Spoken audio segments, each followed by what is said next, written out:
ದರ್ಶನ ಎಲ್ಲ ಮುಗಿಸ್ಕೊಂಡು ಬೆಟ್ಟದಿಂದ ಕೆಳಗಡೆ ಇಳಿದು ನಾವು ರೂಮ್ ಮಾಡೋ ಅಷ್ಟರಲ್ಲಿ ನೈಟ್ 2 ಆಗಿತ್ತು. ಎಲ್ಲರೂ ತುಂಬಾ ಟಯರ್ಡ್ ಆಗಿದ್ರು.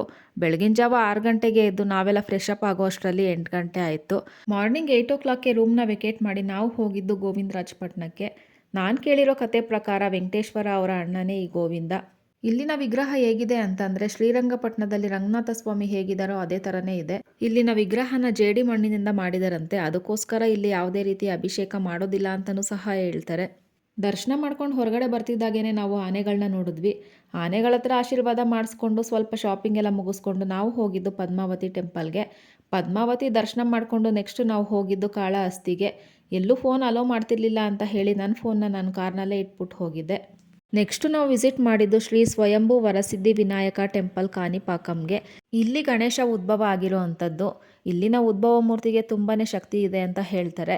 ನಾವು ಮನಸ್ಸಿನಲ್ಲಿ ಹರಕೆ ಮಾಡಿಕೊಂಡು ಯಾವುದೇ ಕಾರ್ಯ ಸಿದ್ಧಿ ಆಗಬೇಕು ಅಂತ ಅಂದ್ಕೊಂಡ್ರು ಆ ಕಾರ್ಯ ಸಿದ್ಧಿ ಆಗುತ್ತೆ ಅನ್ನೋದು ಈ ಸ್ಥಳದ ಪ್ರತೀತಿ. ಗಣಪತಿ ದರ್ಶನ ಮಾಡ್ಕೊಂಡು ಬಂದು ಪಕ್ಕದಲ್ಲೇ ಇದ್ದಂಥ ಪಾರ್ಕ್ನಲ್ಲಿ ವಾದ್ಯಗಳನ್ನ ನುಡಿಸ್ತಿರೋ ಅಂಥ ವಿಘ್ನೇಶ್ವರನ ಕೆತ್ತನೆ ಮಾಡಿದ್ದಾರೆ.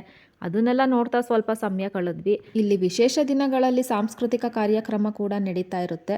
ನಾವು ಹೋದಾಗ ಭರತನಾಟ್ಯಂ ಪ್ರೋಗ್ರಾಮ್ ನಡೀತಾ ಇತ್ತು. ನಾವು ಸಹ ಸ್ವಲ್ಪ ಹೊತ್ತು ಕೂತು ಕಾರ್ಯಕ್ರಮನ ವೀಕ್ಷಣೆ ಮಾಡಿದ್ವಿ. ನೈಟ್ ಹೈವೇನಲ್ಲಾಗೆ ಊಟನ ಮುಗಿಸ್ಕೊಂಡು ನಾವು ಬೆಂಗಳೂರಿಗೆ ಹೊರಟ್ವಿ.